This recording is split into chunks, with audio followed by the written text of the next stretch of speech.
9 minutes.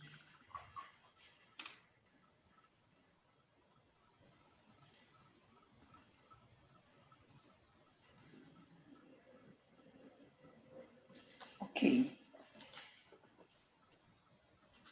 Vamos iniciar a nossa palestra. Dear Professor James Glothin, good afternoon. Welcome back to our University of São Paulo. Today at SemeAD 2020. It's a joy and an honor to have you here with us. We look forward to hearing your talk. Thanks always. Paula, read your CV. Professor James has over 300 peer-reviewed publication, government, and technical reports. He is a professor emeritus at Purdue University and currently is a professor of epidemiology, received his BA in industrial psychology and MPH in epidemiology and MS degree in environmental and industrial health. Professor James is a certificate professional agronomist, faculty, scholar, and professor emeritus of health sciences in College of Health and Human Sciences at Purdue University, and is former director of the graduate programs in occupational and environmental sciences program. He created and directed Purdue Ergonomics and Exposure Assessment Research Laboratory, where his studies have won several national and international awards of their research. Please, Professor James, your words. Great. Thank you, Paula, for the nice introduction. Thank you, Chris, for allowing me to speak before your students and health professionals. I'm extremely honored and very pleased to present to what I call my Brazilian family. Every time I've come to Brazil, I've always had a great time. And every time the Brazilians come to the United States, we just follow a joyful noise. And when we find that joyful noise, it's always the Brazilians having the time of their lives. So I am pleased and honored to present to you the information that I hope you'll find useful. Just fair warning to those that are participating, I do have a lot of content. I will send that information to you in a PDF file. So anyone who wants to look at the contents later can do that, as obviously this is also being recorded on YouTube and they can watch that. But I'll give you both so you have a document as well as my presentation. So thank you again. I'm going to share my screen and get into this, my presentation. So this is the focus of my presentation is on human factors attributes of the surgical 95 respirator and face mask during pandemics. But I cover a lot more because, as I was mentioning to Chris, that we are really in the middle of a major problem, something that has not occurred for 100 years. And it's like history, trying to explain history before the final chapter is written. But I'm going to do the best I can to talk about where we are. This country, I do a little comparisons with Brazil, and then move into the subject matter. And I will be going back and forth between the content of the PowerPoint presentation and my demonstrations, because the demonstration that I'm going to present to you will be something that I would call the what's next in terms of emerging issues in the United States. So for many of you, you may know that in the United States, there's a lot of mixed messaging about wearing a mask, a protective mask. Some people are wearing it, other people are not wearing it. But the next level is going to be once the new president comes in to power in January 20th, I believe that he'll have a national mandate for everyone to wear a mask. And that'll probably be enforced in some way. But the problem is going to be what kind of mask and is it being worn properly? And I'm going to demonstrate to you that next level. So I want to present that because it's an interesting thing that just not any mask will work, and a mask not worn properly will not work. So I wanted to demonstrate that to you. I think it's an important element of this presentation. So to move forward, see if I can do that. I want to set the stage for where we are right now. This is what I picked up. This is as of last night, where we're looking at worldwide reports of confirmed cases that we have about 59 million cases reported worldwide. And we have almost 500,000 new cases reported with almost 1,400,000 deaths. And this shows where the deaths are, and you can see just by the intensity, the darker colors, where the high levels are. So it turns out that the United States and Brazil are very much almost bookends in this regard in terms of the high rates. Of course, the United States exceeds the world in this area. When I compared Brazil and United States, we have a base population of about 330 million people. You have 210 million. And just comparing the two with where we are, we have over 12 million confirmed cases. New cases just came up, almost 150,000. And then we have right now, actually, we've pushed up almost, we're near 260,000 deaths in the United States. And according to this. And when we come over to Brazil, you see we have 18,600, 6 million confirmed cases, and 169,000 deaths. And so you can do your math a little bit when you look at the denominator here on 210 million versus 330 million. United States is really pushed this envelope quite a bit. And I think most of it's really due to the lack of maybe some consistent policies and some of the politics associated during this pandemic with how to treat it nationally. If we look at the situation here, I wanted to show you how things are really taken off. We see confirmed cases are up and down through the summer. It increased, but look at what's happening in November. It's really taking off.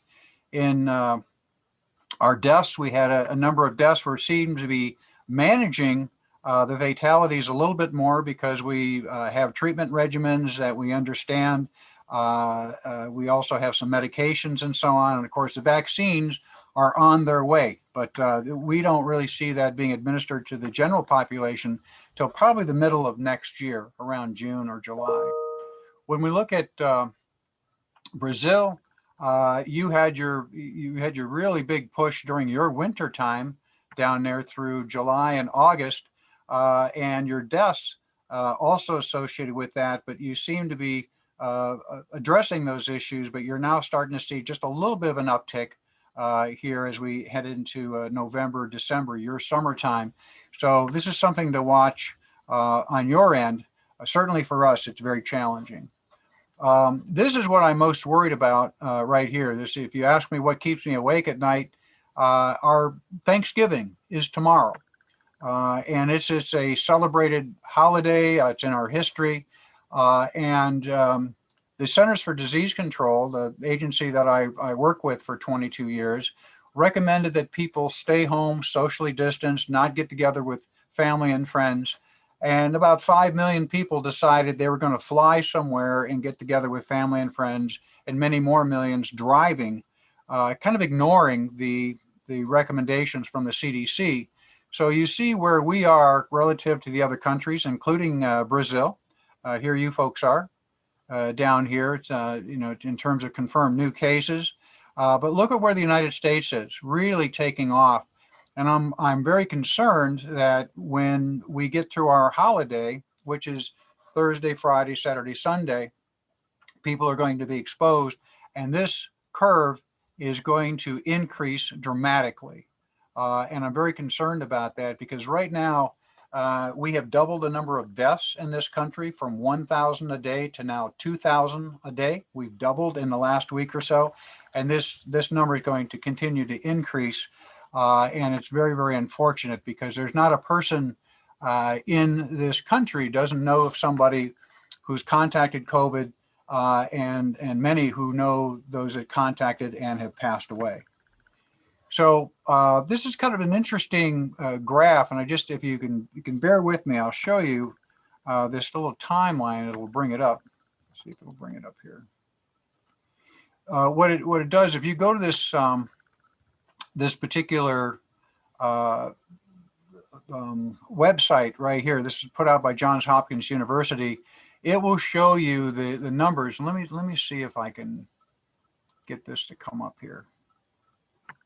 No. Share. Now it shows you I can't do more than two things at one time.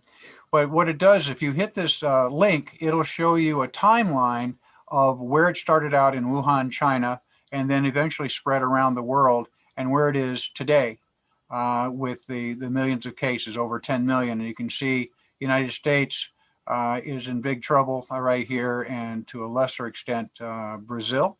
But you can see Russia has some challenges, India, and so on.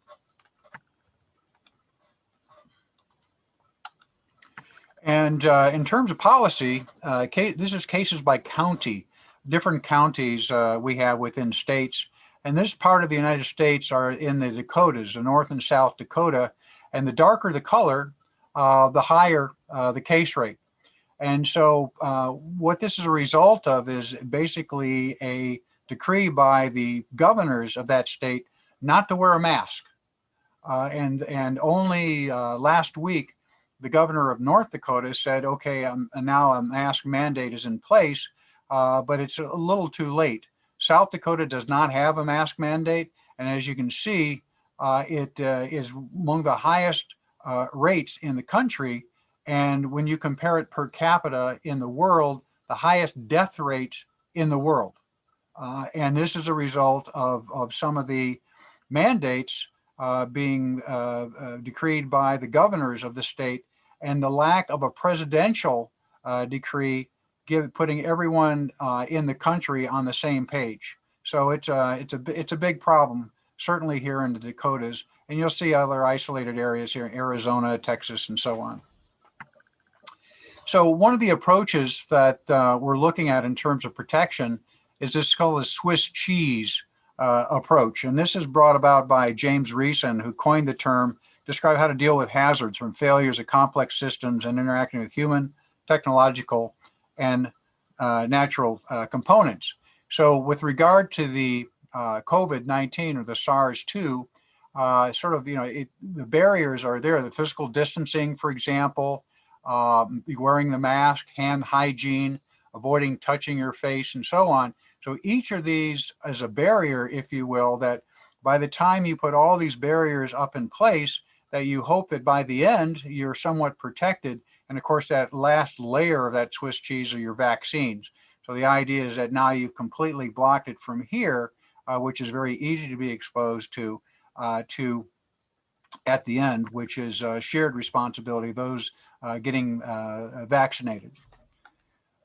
So this is an interesting slide to just show you how the disease spreads, because it now is based on probability and who gets it and who doesn't. So if we start out with number one, the source emission strength, if you're wearing a mask, you're just talking, or you're singing, there's going to be more viral particles that leave the body. Turbulence and airspeed is number two. So if you are close, but you don't have a lot of air behind you, those droplets will tend to fall to the floor and not go as far. Hence the idea of the 6 feet or a couple of meters or the length of a cow, which is what my granddaughter would say. When you have a lot of turbulence and air movement, the particles will tend to go a little bit further, especially the smaller ones, and I'll show you that a little bit later. And then the volume of shared airspace. The larger volume, they have less contact time. Smaller volume, like an elevator, you have more. But that's one of the reasons why they recommend being outside, is because you have more space. Next is time in shared space. The CDC had put out something that said 15 minutes is one of the conditions by which you may increase the probability of being exposed. Some people interpret that as that, well, if it's 14 minutes, it's okay. If it's 16 minutes, it's a bad thing. It's just a concept of being in a shared space for a length of time that people can understand. Because if you can put a number around something, people have a better handle on the concept of being in a particular area over time. And 15 minutes is something that most people can have a concept of. So it's not an absolute. It's really a guideline. Number 5 is crowdedness. Being, let's say, during non-rush hour versus rush hour in trains that are moving, or how about the airplanes? Right now, we're seeing this in the airplanes in the United States because of Thanksgiving. And many of the airlines have given up that open middle seat. So now people are really right next to each other because the airlines want to make that money. They're hemorrhaging losses, and this is what's going to happen. And then finally, personal protection, that you can see here, wearing a mask and not wearing a mask. So the idea is that you have all these factors interacting with each other, forming a joint probability of a roll of the dice. Are you going to get it or not going to get it? If you have all of these working against you, where you have low airspeed, you're in a group that's singing, for example, at church, the choir, small space, with some in a hospital setting, for example, during crowded times, and not wearing a mask, the probability is going to increase dramatically. So the NIOSH, the agency that I work with at the Centers for Disease Control, has this inverse pyramid called the hierarchy of controls. And of course, the best is eliminating that source. In this case here, one eliminated by a vaccine. That's one area, but what you see most being used right now is personal protective equipment. And so here it is, the least effective personal protective equipment. The most effective is elimination. So why do we put so much emphasis on personal protective equipment? Because it's the easiest to control. It's available, we can control it, and it seems a bit upside down, but that's where a lot of people are right now in terms of wearing masks. So the United States, in summary for this part of the presentation, we're blinking red regarding the control of COVID-19. We have 4% of the world's population, but 25% of the cases. On Thanksgiving holiday and perhaps Christmas, we'll see a significant rise in cases and fatalities in the United States, perhaps even a doubling. You might see by the end of this year something nearing almost 500,000 fatalities as a result of people not paying attention to protecting themselves. And the excess cases appear to be driven by policies and statutes. These are state laws championed by state governors and the current president of the United States. Limiting factor for an excess of deaths, in my opinion, it won't be a shortage of beds or equipment, but skilled healthcare personnel, especially nurses, those who are not sick with COVID-19, but also from fatigue and burnout. These are very important elements right here because when the first COVID cases started arriving at hospitals, there were parts of the country where there wasn't a problem, and then they would go to New York City, for example, where there was a problem, or California. The entire country now is on fire, if you will. We have fire everywhere, so you can't spare nurses from one state going to another state. So now they're calling in the National Guard and the military to help out in some of these hospitals, especially in these smaller states. So short term, the rate ratios for hospitals and deaths for the older people, the greater the risk for hospitalization and death is additional factors are if you're a male, our DNA is just not as good as the females. We don't have the protective factors as much as the females do. Being a minority, that's been a big issue in this country in terms of a disproportionate number of minorities having COVID.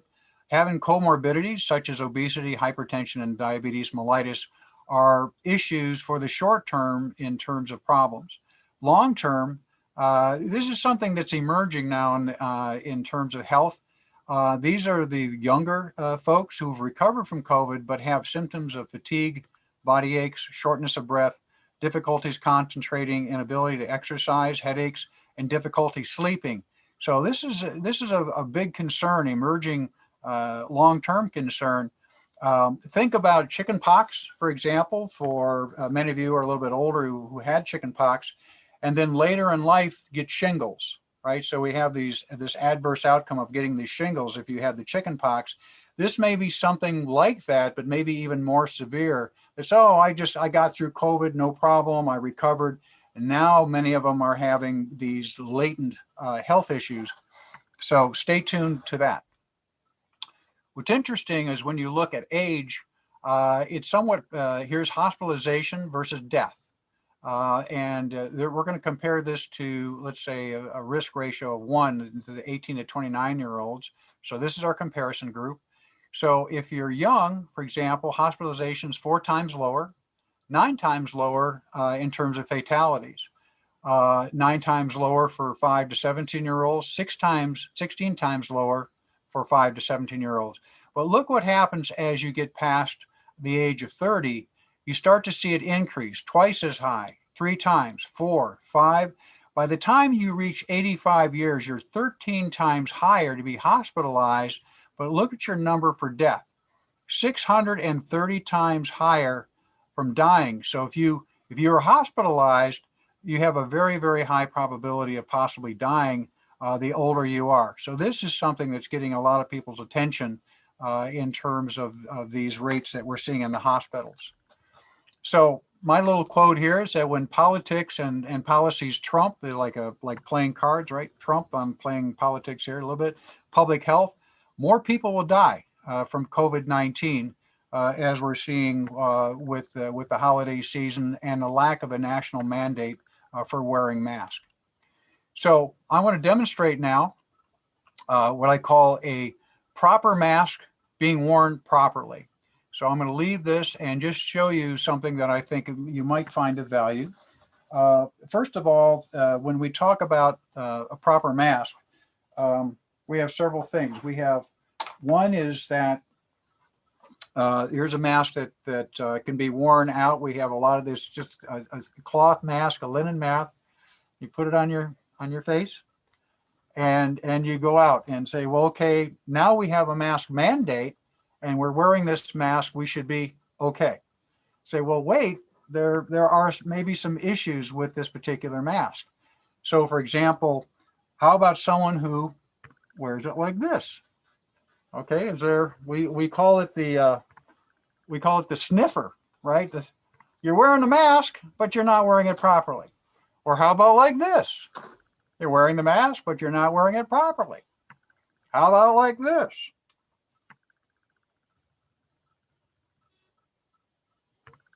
There you go. That'll work. Isn't that great, huh?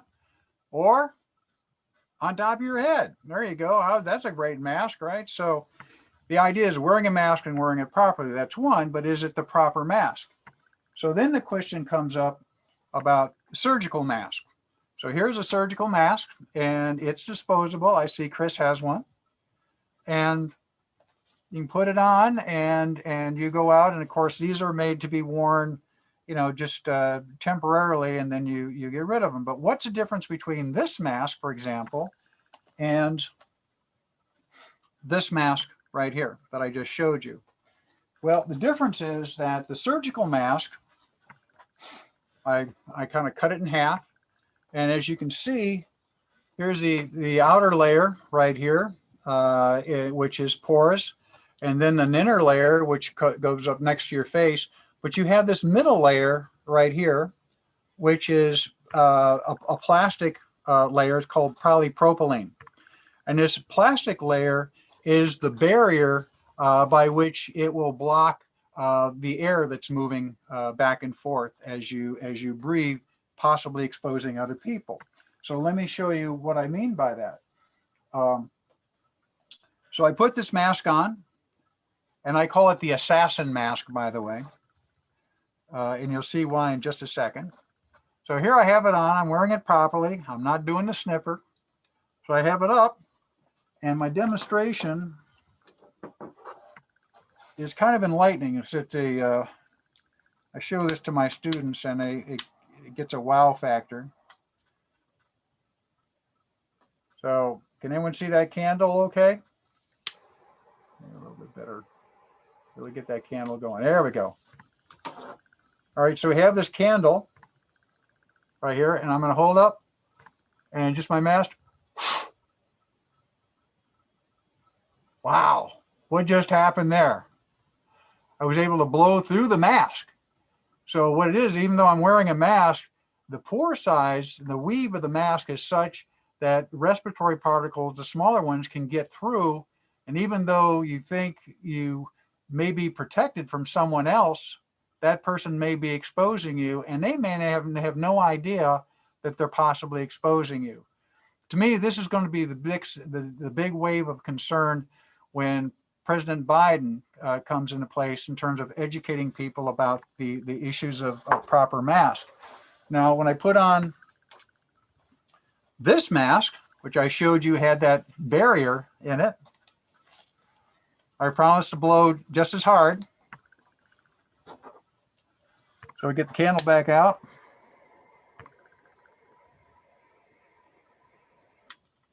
I think I'd get a better candle for you. There it is.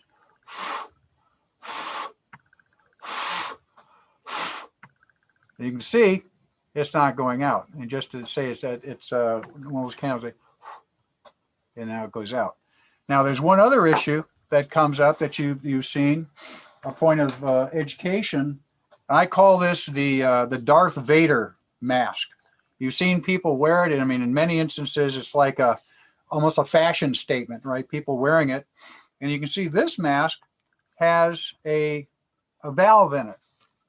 And I'm going to pull this over like this, and you can see the valve right here. And so what I'm going to do is the same thing. I'm going to light the mask, or light the candle, light the mask. And here you're holding it up, and there's the thing, and I hope I can do this right. And now the candle's out again. Problem is that with these masks and the one-way valves, they're designed for comfort and moisture and reducing respiratory resistance. But the problem is that because of the one-way valve, you're still exposing people to the SARS-2, which can cause COVID-19. So not what you want to see in a line with someone next to you. They're not doing anything to protect you, because that's what these are all about, right? Just to sort of, if you're wearing one, they're wearing one, you're protecting each other from the spread. But the more insidious element might be something like this. It looks like it may be protecting you, but in some likelihood, it may not be protecting you at all, as I demonstrated. So a lot of times, to be safe, it's not a bad idea to go out in public in these surgical masks, which are not that expensive or hard to get, not in the United States. I don't know about in Brazil, but you can get a whole box of these for about $10. So this is my little demonstration of that. So wearing a proper mask properly, I believe, is going to be the next big wave of education, public health education, that we're going to face in the new year, in 2021. So you got a little bit of that in this presentation today. So I'm going to go back to my talk. And feel free to ask any questions along those lines after I get to the end of this. So moving forward then, the key differences to really the substance of my talk between the surgical mask and cloth mask are about size in terms of the particles that can go through. We're going to look at late breaking news from the CDC regarding mask protection and a potential parting of ways between the director of NIOSH and the director of the Centers for Disease Control. Because I worked at NIOSH for 22 years, I know about this history, So you're getting some exposure to a little bit of the politics and the science intermingling with each other for some very high up people in the government who had a difference of opinion between surgical mask and N95s having the same protection factor as each other. And so they want to know where the science is. So my involvement in this particular side of the equation is that I've been doing a lot of work, mostly with anesthetic gases in hospitals, but lately with pathogens. And we evaluated a system that you can find on the internet called the IsoGuard mask. It's made by Teleflex. And it was basically designed to capture halogenated compounds from patients recovering from anesthetic exposures while they were in operating rooms. Well, what we did was said, if you can control for that, can you also control for pathogens? And so we did some experiments, and you can see here's a visual view of the mask itself.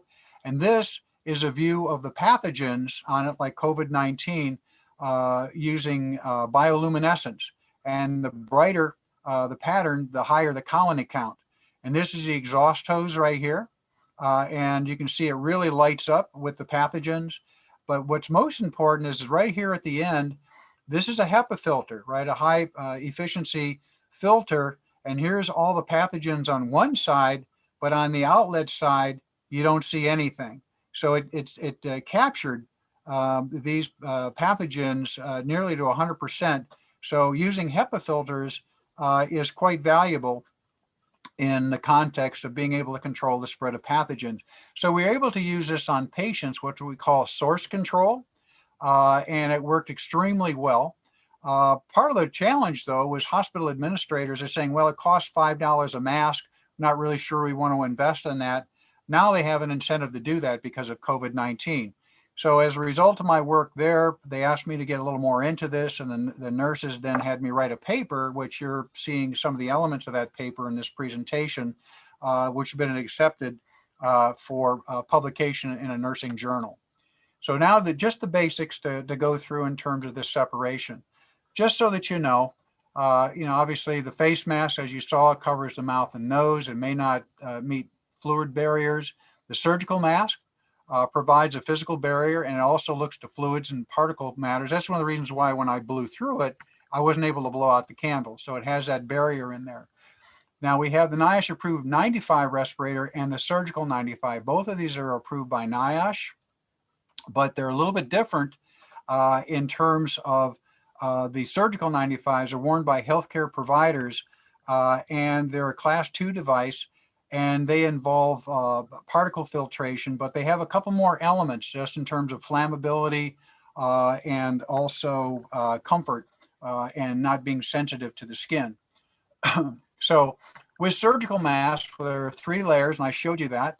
It helps to block large particles, splashes, and sprays, and also reduce your exposure, but it does not filter or block very small particles in the air, cough, sneezes, and so on, and does not provide complete protection from germs and other contaminants. And it fits loosely around the face. So as I put this on, as I showed you, there are gaps around the nose and especially on each side of the cheek for that. And so in terms of these cloth masks, then just keep in mind that for healthcare, ordinary medical mask and no polypropylene material between the layers. So this is what you can find on the market, which I was able to blow the candle out with, and it's not, it looks protective and it's not. So with surgical mask versus the N95, I put a little price count in here. We're looking at about 15 cents. It can go up to $3 if they're in high demand. In the United States, we have several scalpers that would take, extra money if it supply and demand issues. $3 to $15 for surgical mask. It's cleared by the Food and Drug Administration, evaluated and tested by NIOSH. It's loose fitting, tight fitting here. But I do want to say with regard to tight fitting, there are some problems with the way this fits, in particular females and Asian populations, but also fit testing is not being required by OSHA right now, our Occupational Safety and Health Administration. Why? Because of the high demand in which a lot of nurses have to use this, and the fact that they just don't have the resources to fit test them, which is a bit of a problem. So, and that was suspended in April of this year. Self-check required. It should be each time you don it, in other words, making sure that it fits properly. Filtration. The N95 is 95% of large and small particles, 95% of those being filtered out. Does not protect against the small ones. Leakage around the edges, properly fitted, it shouldn't leak. Disposed after each use, and should be disposed, but because of a shortage, people are sanitizing them and using them more often, but that's a bit of a problem too. So I showed you this earlier in terms of what you can get on the market in terms of valve leakage. Notice that there is a NIOSH approved respirator with a valve right here. This is not to be used in hospitals. The ones that are used in hospitals from the various manufacturers, this is both the United States as well as out of China and Europe, are blue in color, just to show you that difference in terms of hospital versus not. This is more for factory, kinds of operations and so on outside of the hospital. This shows you kind of how another visual, how it leaks. You can see breathing out here, and then of course here with the valve. So there's no protection right here. So if you're standing next to someone in line that's doing this kind of thing here, they're not really helping you too much, because if they are asymptomatic, there's a chance that they could expose you, versus a mask like this, which properly covers the mouth and nose and doesn't allow leakage. So size matters. Just to give you an idea of reference, diameter of a SARS-CoV-2 ranges between 60 to 140 nanometers. So if you look at an SN95, it removes more than 95% of all these particles with an average diameter of 300 nanometers or less. So don't look at this again as that fine line to say, well, anything above 300 nanometers, it protects against. Anything below that, it doesn't protect against. It protects large and small, but it's basically saying 95% of all particles in this range can be protected. And of course, the more you wear it, the more protective it is, right? Because it becomes a barrier in itself with all the debris that gets attached to the mask. So respiratory droplets are between 5 to 10 micrometers, or in this case, 5,000 to 10,000 nanometers. So much larger, and the viruses are carried within these respiratory droplets. To compare how big this particular virus is, it's between 60 and 100 micrometers thick. That means that the size of a single human hair comparable to the size of about 400 to 1,000 SARS-CoV-2 particles. So just plucking a piece of hair out and looking at the cross section of that, you can put 400 to 1,000 of these particles in there. So you can see it's very, very tiny, and it can pass through, especially around the mask itself, and can pass through easily the weaves of mask if they're not tight enough. So one of my favorite instruments out there is called a PAPR, which is a powered air purifying respirator. And it's loose fitting hoods over the top, but this is a HEPA filter right here that goes in there. It's got a pump, and it pulls the air up through. There's a little air curtain that comes down, and you can see the person's face, but it provides a very clean air curtain, if you will, because all the air is pulled through this HEPA filter. Its protection factor is 25 to 1,000. The protection factor of the surgical 95 is 10, just so you know, versus not wearing anything at all. So it's comfortable, but there is a problem with it, because for cost, let's say they're on average of these surgical masks I showed you, about 60 cents a piece or less. This N95s, as I mentioned, you get a box of those for about 30 bucks, or about $1.50 each if they're available and not on the black market. But the PAPRs are about, and this is a low price, about $1,200 US per unit. So obviously, this is going to be limited in terms of distribution. So what happens is a lot of folks are going to get this because of availability and price. Fewer are going to get this because of availability and price, and even fewer still because of this variability in price. So this, you're going to get in a little bit of the politics here, the late breaking news from the CDC. This just came out a little earlier this month. said masks are recommended as a simple barrier to help prevent respiratory droplets from traveling in the air to other people, called source control. The mask can help reduce inhalation of these droplets by the wearer. Multi-layer cloth masks block release of exhaled respiratory particles. And cloth masks not only effectively block large particles, they also can block exhalation of fine particles, often smaller than 10 microns. Now they have, I'm going to supply those references to you where they come from, but many of these are international studies, many are anecdotal and so on, but they came out with this. And if you've been watching the news, the current director of the CDC is, we'll just call it subject to political persuasions of the president. And so some of the information that has come out has been quite interesting lately, this Dr. Redfield. So it blocks up to 80% of those that have been measured. And some materials, I call it polypropylene because the skin doesn't react to it, may enhance the filtering effectiveness. And I did show you that it does really a good job of blocking at least direct respiration. So not too many people know this, and you're seeing this for the first time. The rest of the world doesn't know this, but I know this because it's called inside politics. But there's been a 20-year struggle over the efficacy of face mask versus the surgical 95s. And this goes back to Dr. Howard and Julie Gerberding. So Dr. Howard is reported to Dr. Gerberding, who's a director of the CDC back in the early 2000s. This is the SARS-1 outbreak. So what happened is that Dr. Howard was not reappointed an NIOSH director of the CDC, and his term ended in 2008. It was a very controversial decision that was brought out. And what happened is that Sebelius, who is the Health and Human Secretary for the United States, announced Howard's reappointment as director when she came on board a year later. But what happened is that Dr. Gerberding, who was at the CDC, didn't decide to reappoint Dr. Howard because there was a battle between Dr. Howard saying the N95s are more effective than surgical masks. Dr. Gerberding said, no, surgical masks are just as effective as the N95s. So where this big battle went on, and Dr. Howard held his ground and said, I am not agreeing with you. We're going to disagree on this particular point. This was kind of a big deal.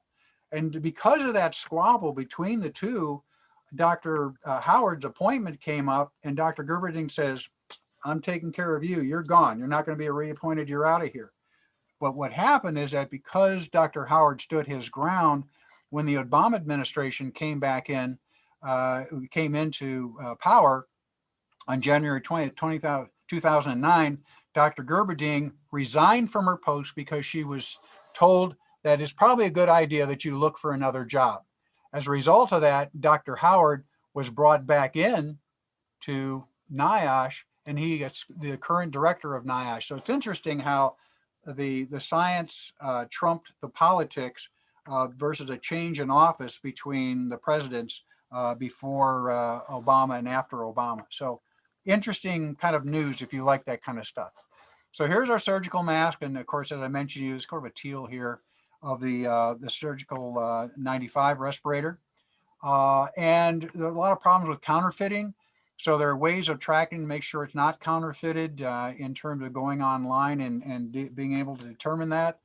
There are checks and balances there to make sure that what you got is a certified mask. But what's interesting as I get into the human factor side of it is this is a bivariate panel, face width and face length. And so the idea is to measure, these are people that are in each one of these quadrants right here that are measured for designing the mask to fit. And then the manufacturers are given this information and they design the mask. And the masks come in 5 different sizes. But it shows you there's only about 18 people that are really tested in this test panel in order for that mask to pass in terms of its design. So it's no wonder that a lot of females, and in particular Asians, who may be in the healthcare business, are wearing these respirators and they don't fit, which is a problem. So the bivariate test panel then is a guide to manufacturers making small to large masks. They don't fit all faces. The wearers don't have a good face seal, and they may leak. So you can see where some people in healthcare, many of them would be wearing these masks and they get COVID-19. They say, how could this happen? I was wearing a mask. I was very careful. It could be because the face seal didn't fit appropriately. So laboratory studies have done to show leaks to poor fit and so on become problematic. And also if you have facial hair, it's not a good idea. You see some people wearing, a mask and they got a big old beard or something like that. It's a problem. So that's another issue for leaks. So where are the challenges here? Obviously, there have been shortages. These are filtering face piece respirators. That's what the FFR means. There are shortages we've had. Healthcare personnel had to work long hours, 10, 12-hour shifts, day in and day out. They've not been fit tested. When they are fit tested, they have assigned a protection factor of 10, which basically no more than a tenth of the contaminants can get through. But because they're not fit tested, this protection factor may not apply. The FDA requires biocompatibility and flame resistance and to meet test requirements by NIOSH. By the way, NIOSH now does a lot of the work for the FDA and they're a pass-through. So the FDA gets involved when you get medical concerns involved, like the medical side of the S95s. There are human factors attributes that limit things such as inhalation, exhalation resistance requirements, and the burden of wearing that particular respirator. So that also has to pass. But then the key thing right here is when you see this set point of 300 nanometers, just remember that we're looking at that 95% efficiency of both larger and smaller size particles for the particular aerosol that we're talking about. So the government then looks at things like pressure differential and filtration efficiency and so on. But two of these attributes touch upon the human factor side of things, and that is breathing resistance and biocompatibility or skin irritation. Those are only two things right there, and you'll see from the human factor side of it that there's going to be a lot more involved. So let's see if I can get this to work for you.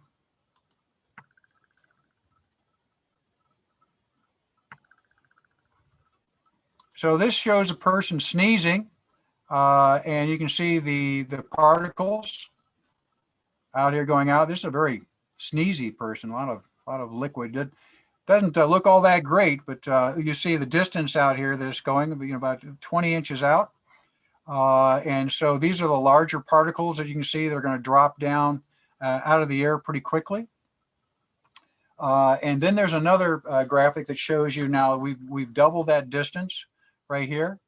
And this is sneezing right here. And here's a spray. And look how much further out these particles are going.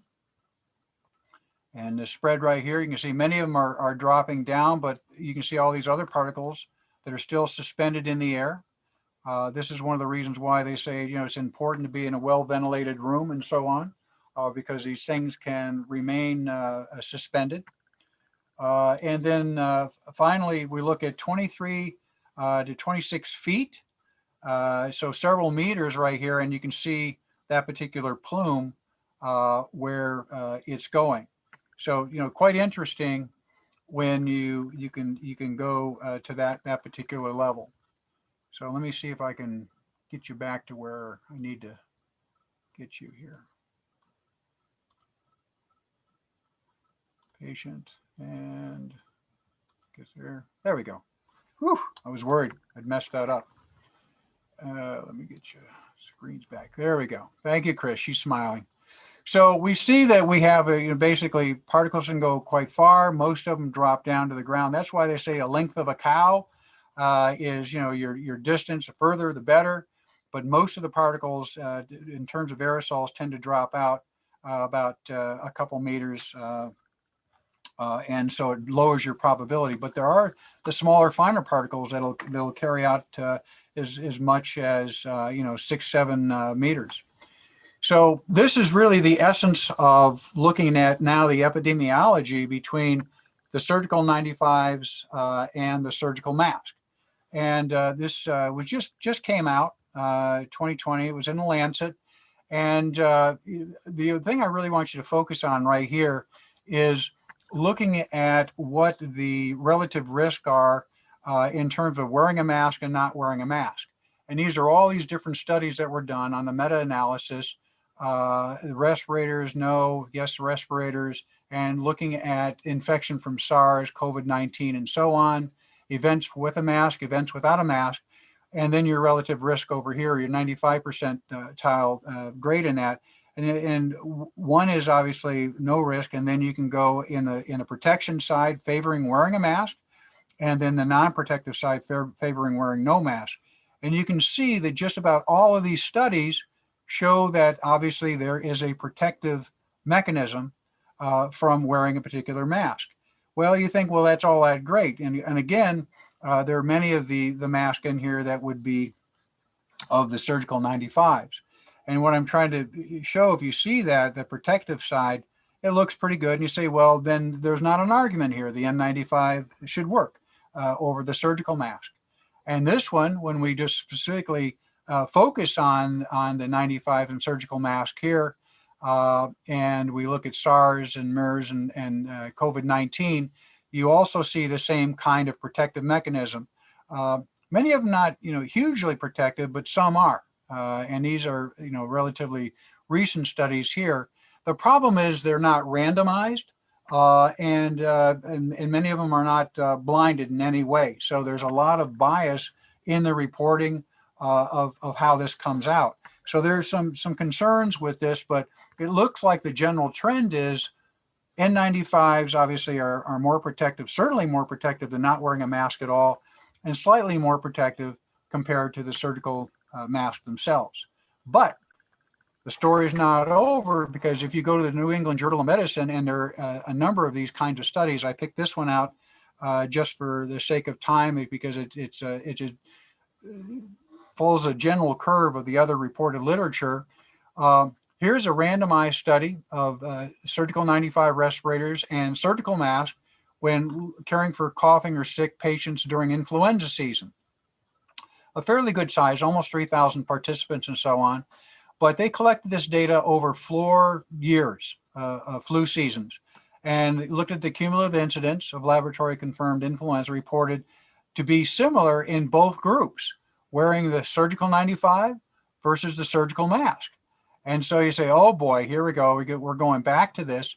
And so the idea is that Zuger's study, which is just 2019, makes the point that perhaps it's a matter of wearing some kind of mask to keep the wearer's hands away from their nose and mouth so that large droplets and sprays are kept at bay, at least for highly vaccinated populations, which he was looking at.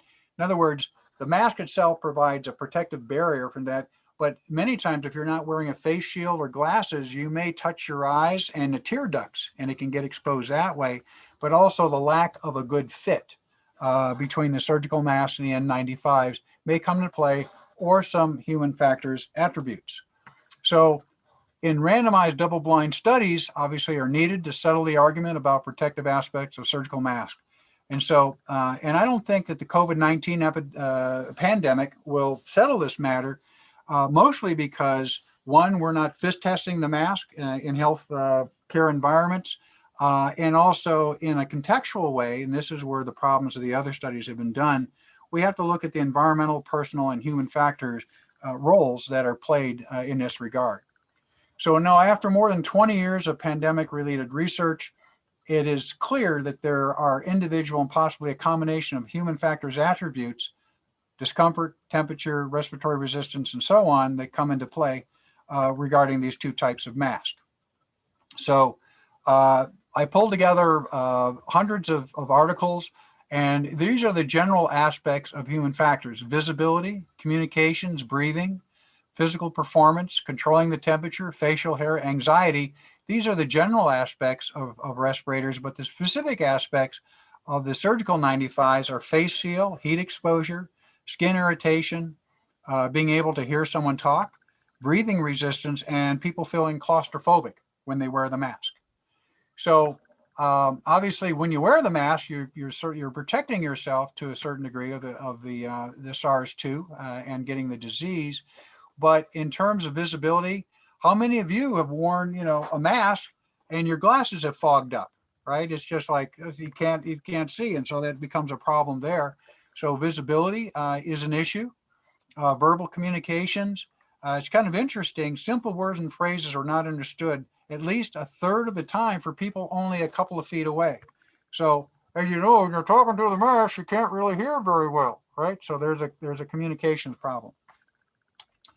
When we look at breathing, there is resistance that accumulates, and there's a bit of an increase in carbon dioxide. Some people are sensitive to this in the dead space of these respirators, and performance can decrease by about 20% because of this. In terms of physical performance, decrease in oxygen consumption increases the complexity of the respirators and so on. So the more complexity the respirator, the more the resistance can be there. The exception being the PAPRs, right, which basically provide an air curtain.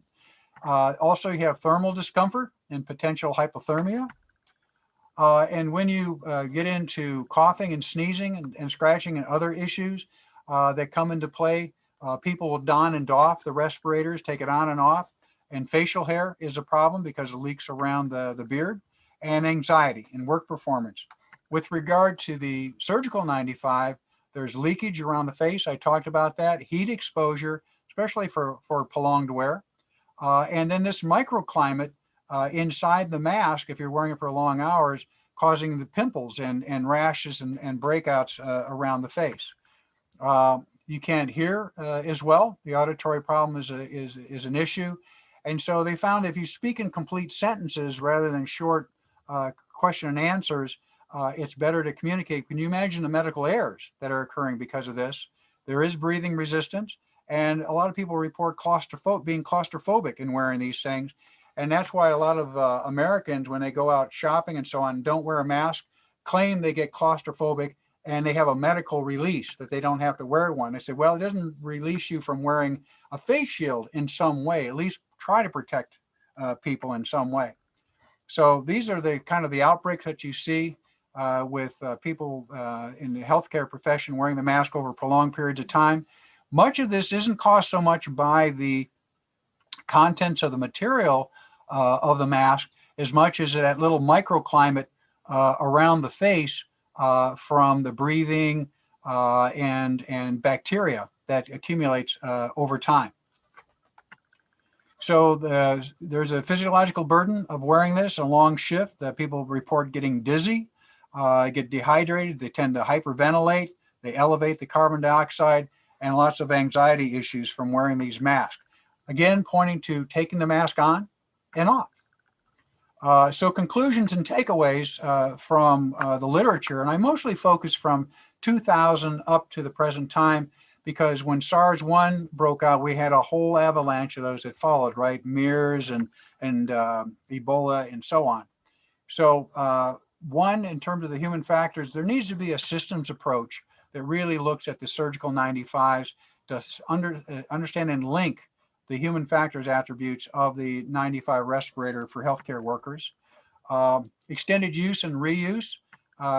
There's some caution in using this because you can't wear this for 12 hours a day, take it off, put it on the next day, and not expect to have health problems.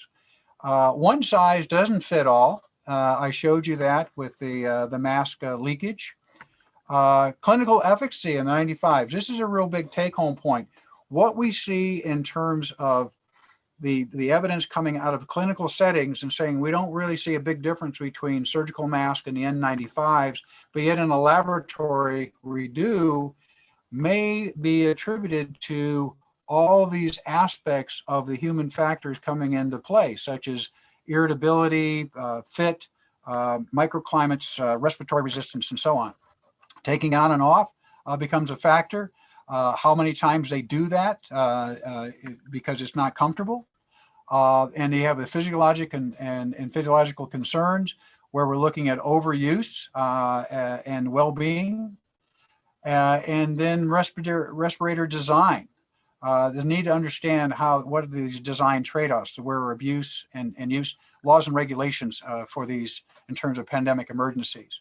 So the brief literature review then shows you there's been a few decades of excellent lab work, very little epidemiologic work showing the efficacy of these respirators. So there's a gap between those two. We need more human factor studies, obviously, and many will come after we've written this final chapter in this pandemic, which we're now in the middle of, I believe. And so here are my takeaways in terms of that literature. There's a lack of a clear distinction between the superior performance of achieving protection of 10 in the laboratory and less clear outcomes from epidemiologic and clinical studies. That's one of the reasons why physicians will always argue with the scientists about this big difference between the two. They propose that discomfort from wearing the surgical 95s may result in the wearer breaking the seal between the face and the seal, and that discomfort caused here may cause the occasional leakage of the virus particles going in, therefore blunting the differences between a surgical mask and the N95s. It's further proposed that surgical masks may be made more comfortable by wearing them, and it could explain these discrepancies. So I'm going to end my talk with a recommendation on this particular book, which many of you may have read. If you haven't read it, it's a really good read, and it's called Apollo Zero. And Christakis does an excellent job of really taking you to the ins and outs of all the technical aspects in a very clear and understandable way of where we are and where we're going with regard to this pandemic. So with that said, I end my talk and I open myself to any of your questions that you may have. And I thank you in advance for your time and attention. And again, also to tell you how honored I am, Chris, for being invited to present to your organization and hope that some of this information is of some use to you. Obrigado. Thank you, James. Great, so important your presentation. We are in TV, SemeAD, and in YouTube. Then the people are around. Next time, Lígia, make the questions, please. Okay. Professor James, thank you so much for your rich presentation. It's very important, the topic that you just share with us. And I have here a couple of questions for you, okay? As a matter of fact, I have 4 that I picked.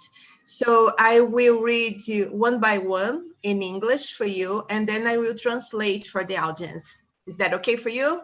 Okay, so let's go. Okay, so the first question that I have is, what are the difficulties of using the mask in children and the elderly people? Em português, quais são as dificuldades do uso da máscara nas crianças e nas pessoas mais idosas?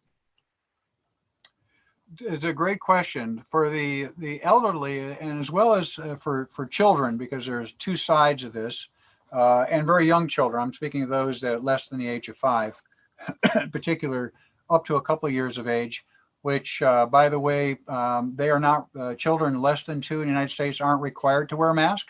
But if they're older than that, they're old enough to understand the importance of wearing it. So parents often serve as good role models to be able to instill in the children that wearing a mask is okay. And obviously the fit has to be there as well. So you have to find masks that are small enough. For the elderly, we're looking at problems of donning and doffing masks if they have arthritis problems, putting it on and putting it on properly and understanding what they're doing, especially the very old, those over the age of 70, 75, where the risk of death is much, much higher, excuse me, than younger people. So arthritis issues 1. Number 2, making sure that they seal that wire, that comes with it. So they shape it, around the nose so that it fits properly, and they put it over their ears. The other is their ability to communicate. Often when they're covering up their mouths, the communication is not as good because the older people tend to talk softly and they tend not to like to wear these. very much at all.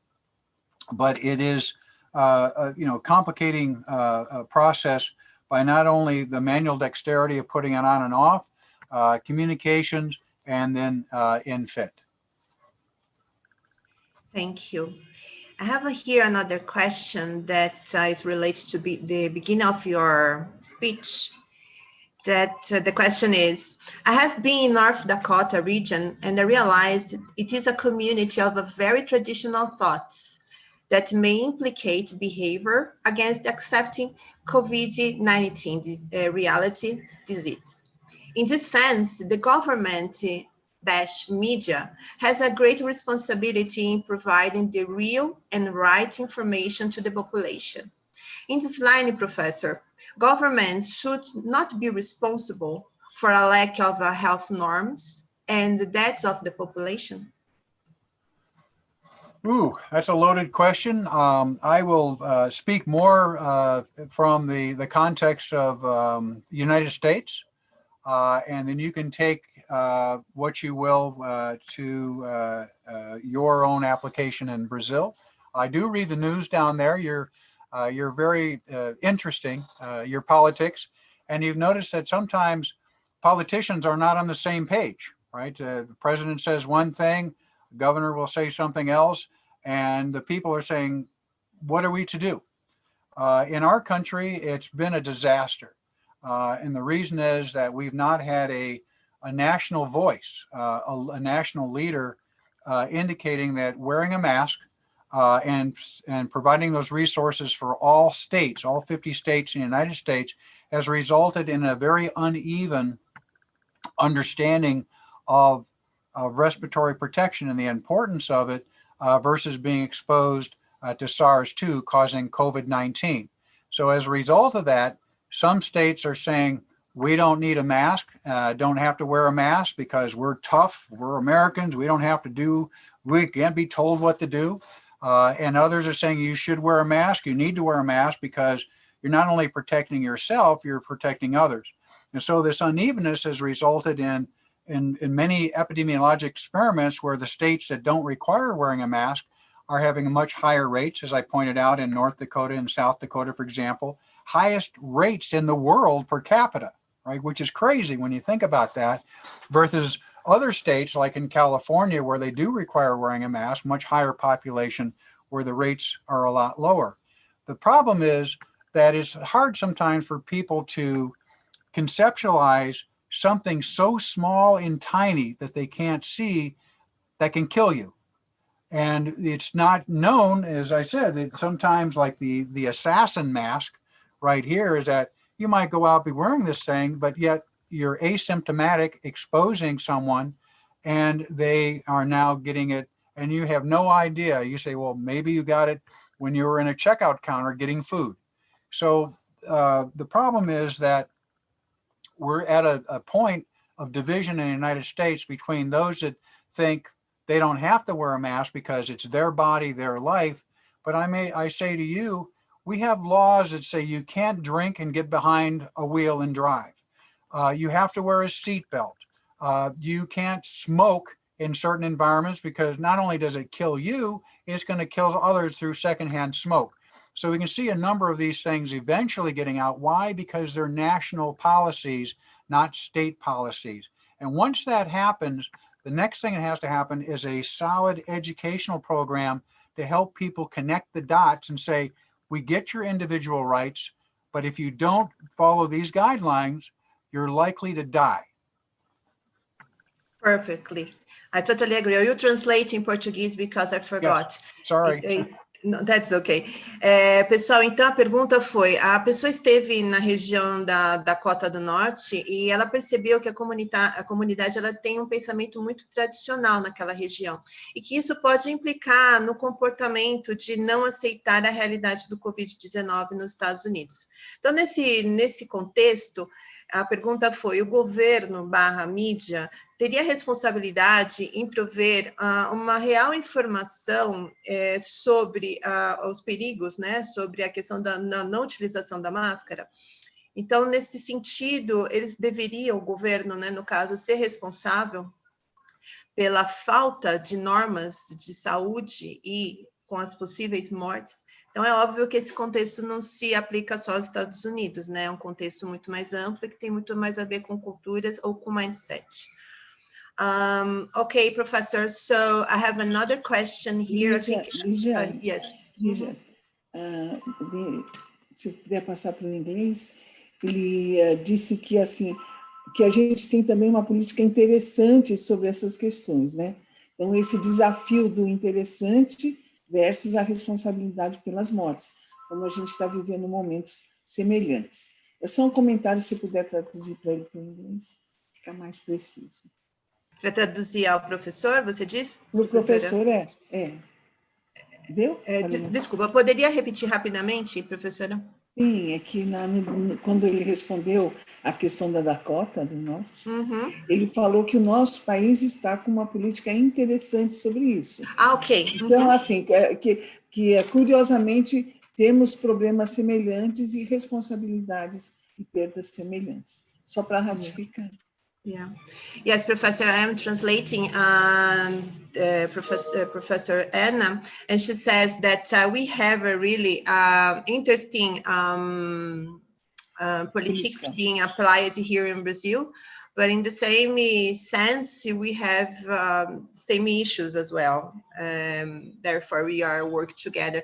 That's why I think this question is important, because it's overcome barriers of countries. It's a matter of behaviors, a matter of a mindset, right? Thank you. Okay. Another question, Professor. I think we have 10 minutes left. Then what are the other procedures that guarantee quality of life at COVID-19? Pessoal, quais são os outros procedimentos que podem garantir a qualidade de vida na COVID-19? That's a great question. You know, in this country, you don't see a lot of it publicized elsewhere, but as a public health professional, I see it a lot. Suicides are way up in this country. Domestic violence is way up in this country. Children being abandoned is up in this country. And the mental stress that everyone is feeling, not only in the healthcare community, you know, think about this. You know, we have people dying every minute. Since I've been giving my talk, just in the United States alone, over 90 people have died from COVID-19, very stressful. But there's a lot of mental stress going on, not as much physical stress, but the mental stress of not knowing how this is going to play out. Now, with the vaccines coming, that is a ray of hope that looks really very promising in the new year, but that's going to be 3 to 6 months to 9 months away before people in this country are going to be vaccinated. I think about the same time frame for Brazil. And until that time, people have to assume a frame of mind is saying, well, this is something we've not experienced in 100 years. Certainly none of us in our lifetime have experienced something like this. And you have to take what you can to reduce that stress and so on. So for me, for example, I play my grandson, I play chess with him. He lives in Australia. I've taken up the ukulele.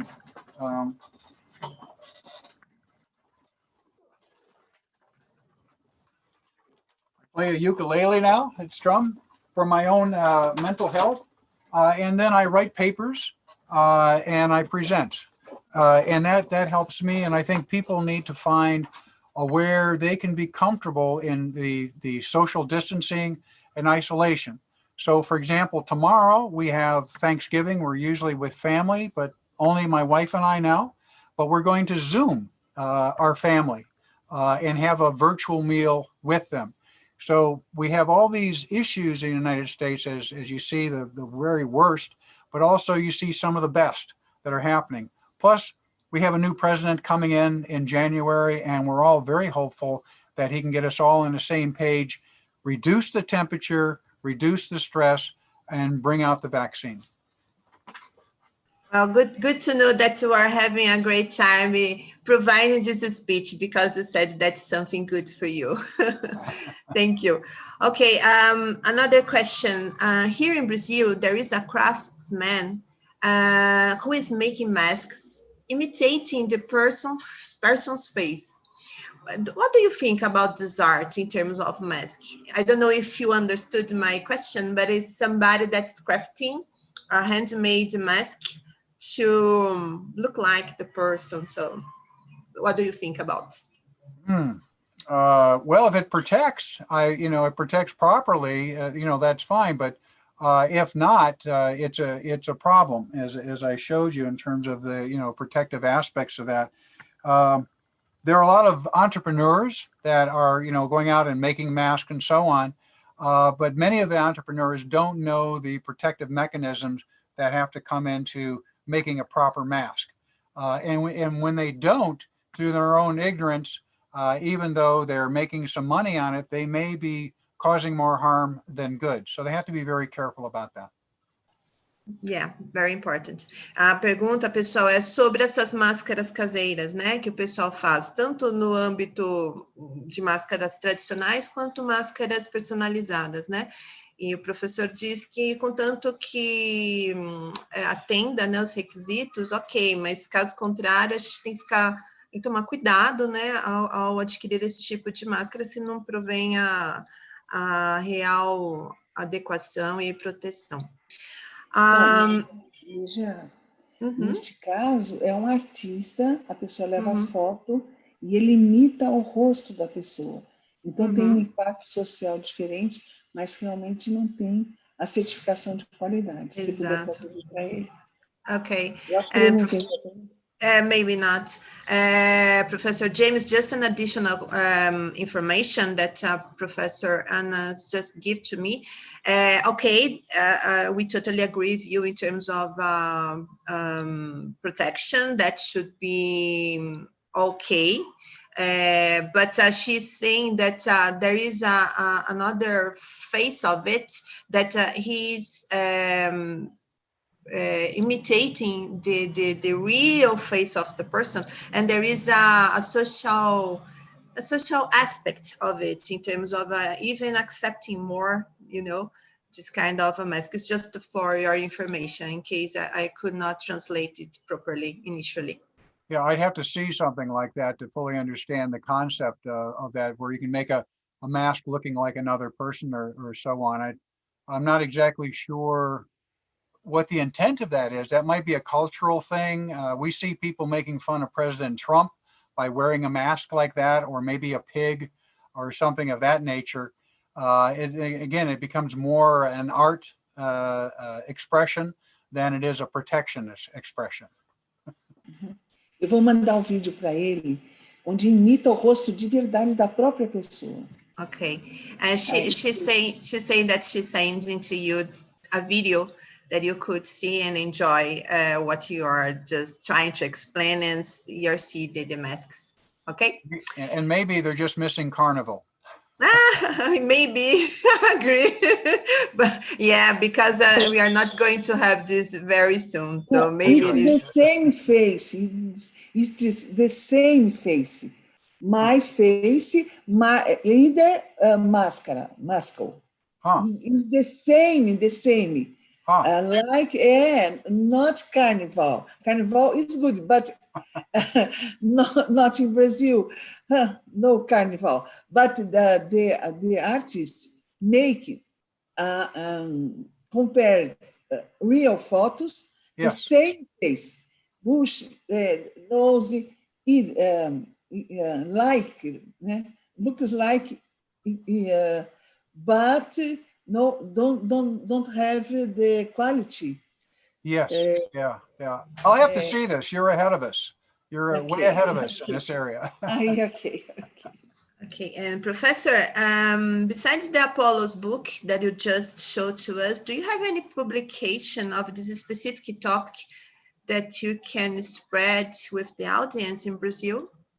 Yes. What I'll do is I will not only send you the PDF of what I presented to you, but also I will send a list of references, not only presented in the data that I presented you, but also supporting information based on stuff that I have done as well. Thank you so much. Então, pessoal, o professor ele vai passar uma lista para a gente de alguns artigos, né, que cobrem esse tema para depois nós podermos ter contato com o material de pesquisa dele. And finally, Professor, it seems that we have a lot to improve in terms of the usage of masks. Is that right? Yes, absolutely. There's, the science is still being developed. I pointed out some of the difficulties that you can see there, and probably the biggest takeaway message is that it's very easy to demonstrate in a laboratory how well a mask can protect because they put it on a mannequin. I don't know if in Brazil they showed you airplanes where they had mannequins and they say the particles don't spread, in a mannequin, but people are different, right? They're talking and they're moving. There's going to be a lot more spread, but as I always tell my students, this is the important thing. Remember these 3 words: follow the money. When you follow the money, you can understand why things are the way they are. So when people are resisting and they know they're taking a chance going to a restaurant or going to a gym or going to a bar, basically those bars are open because they're trying to make some money at the risk of someone getting sick and possibly dying from that exposure. Not maybe directly, but maybe when they go home to their older parents and so on. So the key thing is that we have differences between what we see in the science of laboratories versus the real world. But in the end, what I've seen more and more, especially when businesses are pushing really hard to stay open, airlines are pushing really hard to fly as many people when they're told not to fly, because they could have said, we're not going to fly, because it's a bad thing. They're all flying. Why? Follow the money. So keep that in mind, and I think you'll always get some answers for that. Sometimes not answers you like, but you will get answers. Yes, I totally agree. Very wise, very wise. Só uma pergunta rápida, pessoal da administração do SemeAD, a gente tem tempo para mais uma pergunta ou finalizamos aqui? We have time? Yes.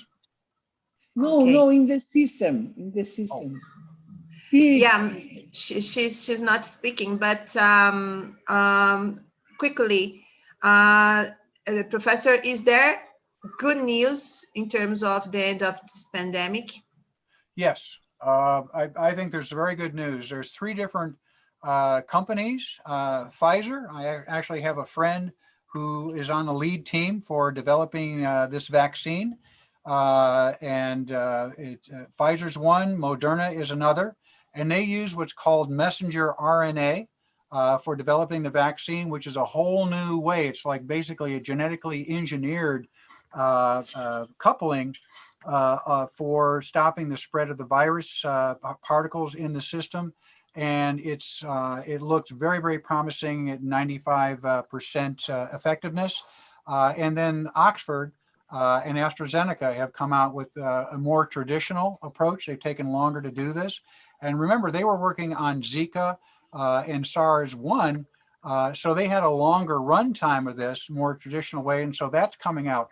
So you have 3 vaccines. Now, Russia's reported they have one, China has reported they have one, and so on.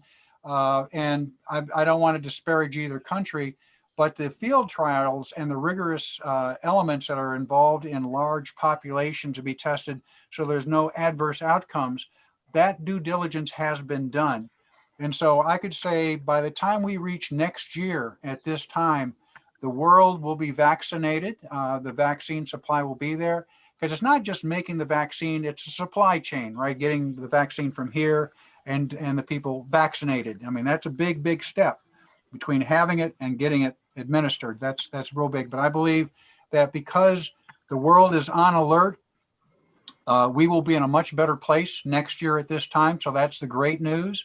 Drugs such as remdesivir and others have shown that people who are infected, they can mitigate those symptoms and so on, and many fewer are now dying. And we're learning a lot more that you don't have to put someone always on a respirator when they get into bad shape with the lungs full. They can put them on their stomach. and give them oxygen. So treatment regimens have greatly improved significantly. And you see that both in your country, as well as the United States and other countries, where we've gotten a lot smarter about people who are infected and they come in. So we're reducing the mortality. Case rates, are going up, but I think the cavalry is coming. The rescue will be here. Unfortunately, we've just got to be very, very careful to be kind to one another, lower the temperature, and try to make it through to next year, because good days are coming. What would thrill me more than anything would be to be there in person to give you a big hug, face to face, and not through this screen. Yeah, absolutely. Yeah. Hopefully, Professor, hopefully. And these are great news indeed. Fantastic. Fantastic. Okay. Thank you so much. No, So my much. pleasure. Thank you for inviting me. Wonderful. Again, I will send the information, the references, and the PowerPoint presentation to Chris. And I want to thank all of you for the opportunity to present. I hope you found it informative and useful. And I'm available for any follow-on questions by email if you like. Okay, Professor. Good. Thank you. I wish to you a good Thanksgiving tomorrow, and I appreciate your time. Thank you, Professor Ana Cristina. Thank you, Ligia. Very, very thanks, James. Wonderful. So finishing.